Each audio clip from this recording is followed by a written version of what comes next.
জয় ঠাকুর। শ্রী শ্রী রামকৃষ্ণ পুঁথি চতুর্থ খণ্ডের অন্তর্গত প্রভুর মাহেশের রথে আগমন এই অধ্যায় থেকে আমাদের পাঠ চলছে। আজ আমরা পাঠ করব পৃষ্ঠা সংখ্যা 575। গতদিনের পাঠে আমরা দেখেছিলাম ঠাকুর বলরাম বসুর বাসভবন কলিকাতায় গেছেন আষাঢ়ের রথে, রথযাত্রার দিন তিনি সেইখানে অংশগ্রহণ করেছেন। শয়ে শয়ে ভক্ত, চারদিকে বারান্দায় লোকজন আর ধরে না, কত শত লোক আসছে যায়। অন্তরঙ্গ ভক্তগণের প্রায় প্রত্যেকেই হাজির আছেন। ঠাকুর নরেন্দ্রকে বললেন, তোমার সুন্দর কণ্ঠে গান শুনতে। নরেন্দ্র গান ধরলেন, এটি শ্যামা সঙ্গীত। চারিদিকে গোল করে অন্তরঙ্গ ভক্তরা গান গাইছেন, মাঝখানে ঠাকুর নিত্যরত। এই বর্ণনা লাস্টের দিন আমরা শেষ দিনে পাঠ করেছিলাম। আজ আমরা পাঠ করব এর পরের অংশ। সেইখানে ওই কীর্তন, তারপর রথের দড়ি টান দেওয়া এবং শেষে প্রসাদ বিতরণ, এই অংশের মধ্যে দিয়ে আজ এই বলরাম বসু মন্দিরে প্রভুর রথের দড়ি টানার যে অধ্যায়টি সেটি আমরা দেখতে পাব। ঠাকুর নরেন্দ্রের গান শুনছিলেন, এটুকু আমরা দেখেছি। এরপর গানের শেষে কি হলো, গীত সমাপনে বসিলেন গুণমণি, হেথা করে বলরাম রথেরও সাজনি। যতক্ষণ গান হচ্ছিল ততক্ষণে বলরাম বাবু কি করছেন, রথটাকে সাজাচ্ছিলেন, সুন্দর করে সাজিয়েছেন। যেখানে যে ফুলটা দিলে সাজানো হবে সেরকম ভাবেই সাজিয়েছেন। অতিশয় ক্ষুদ্র রথ কাঠের নির্মিত, দ্বিতলের বারান্দায় টানিবার মতো। শোভে রথ বিবিধ বর্ণের পতাকায়, পাশের চৌদিকে প্রতি ধ্বজায় ধ্বজায়। সুন্দর ফুলের মালা দিলা মাঝে মাঝে, সেখানে তেমন ধারা যেখানে যা সাজে। সুরঞ্জিত রথ রজ্জু করিয়া বন্ধন, ঠাকুর আনিতে চলে পূজারী ব্রাহ্মণ। সুন্দর করে ধ্বজা দিয়ে ফুল দিয়ে সাজানোর পরে এইবার পূজারী ব্রাহ্মণ চললেন তাতে জগন্নাথ দেবের বিগ্রহকে এনে বসানোর জন্য। বাজে বাদ্য ঝাঁঝ ঘন্টা মনে কুতূহলী, ঘন ঘন কীর্তনিয়া খোলে দিল তালি। তার সঙ্গে করতাল উঠিল বাজিয়া, পূজারী ঠাকুর আনে জলধারা দিয়া। জলধারা ছড়াতে ছড়াতে পূজারী ঠাকুর এবার বিগ্রহ এনে বসাচ্ছেন রথের উপরে। বসাইল জগন্নাথের রথের উপর, বাদ্যের উঠিল তবে রোল উচ্চতর। তখন কে রাখে আরে প্রভু গুণ ধরে, ত্বরান্বিত উপনীত রথের গোচরে। শ্রী করে রথের রজ্জু করি আকর্ষণ, মত্ত ভাবে ধরিলেন মধুর কীর্তন। ভক্তগণ সেই সঙ্গে কইল যোগদান, মাঝে মাঝে রথের দড়িতে পরে টান। প্রভু রজ্জু পরিহরি প্রমত্ত কীর্তনে, অপূর্ব প্রভুর লীলা ভক্তগণ শনে। তালে তালে বাদ্যরোল উঠে অনিবার, প্রভুর নিত্যন তাহে করিয়া হুঙ্কার। মদমত্ত করি যেন গায়ে মহাবল, সঙ্গে নাচে সঙ্গে সঙ্গে নাচে যত ভক্তের দল। ভক্ত বসু বলরাম মাথায় পাগড়ি, নাচেন প্রভুর সঙ্গে দোলাইয়া দাড়ি। কৃষ্ণকায় এবার ঠাকুরের সঙ্গে ভক্ত বলরাম বসুও নাচছেন।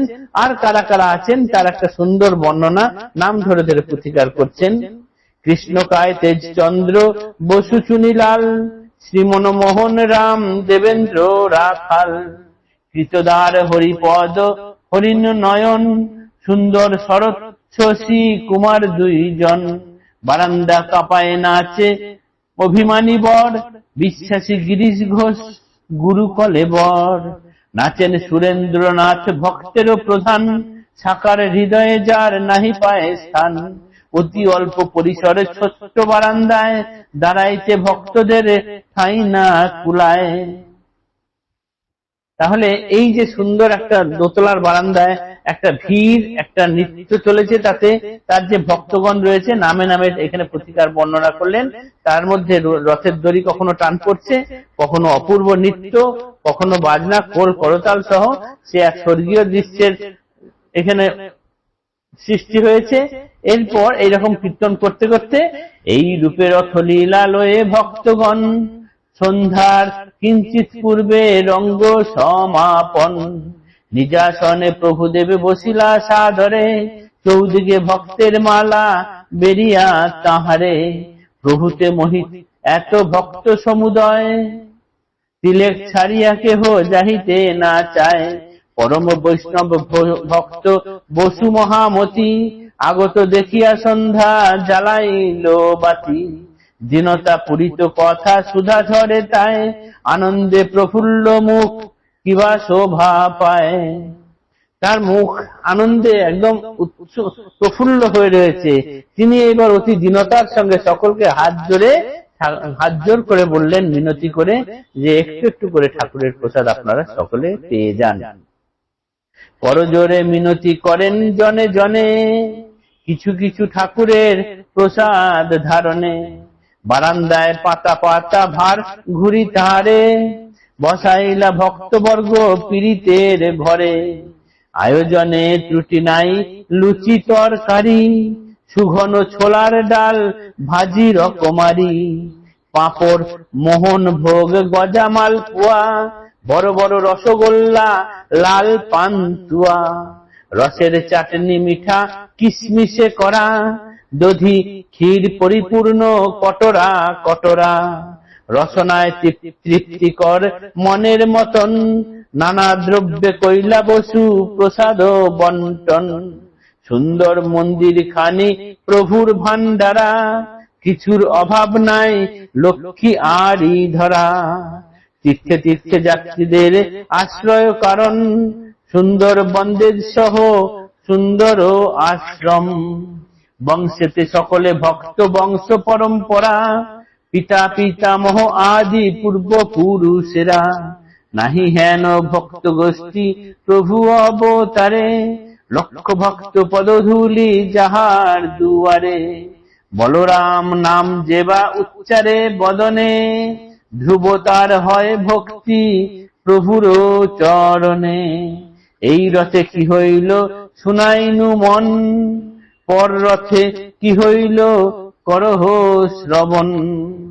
এই রথযাত্রা বলতে গিয়ে পুথিকার প্রথমে বলরাম বসুর রথযাত্রার কথাটি টেনে আনলেন, এর পরের রথ কি হলো সেটা শ্রবণ করো, এরপর বলছি।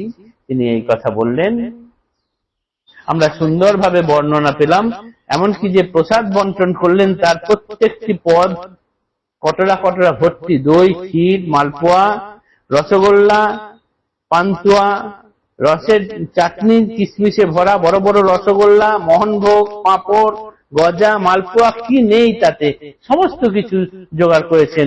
আয়োজনের এতটুকু ত্রুটি রাখেননি, কেননা তারা বংশ পরম্পরায় এইরকম ঠাকুরের সেবা করে আসছেন চিরকাল ধরে। তাই কেউ যদি ভক্তি সহকারে বলরাম নামটি একবার উচ্চারণ করেন, ধ্রুব তার হয় ভক্তি প্রভুর চরণে।